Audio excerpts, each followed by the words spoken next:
So just a follow-up video of 2001 Chevy 2500. Ended up finding those noises, and it was all exhaust. I know I sound like an idiot, but that wasn't a normal exhaust noise. What ended up happening is took it to the transmission, told me it was nothing in the tranny.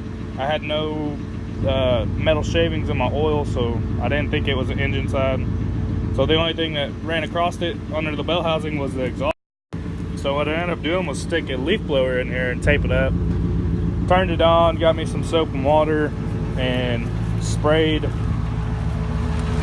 the exhaust pipe running underneath right there, all the way up.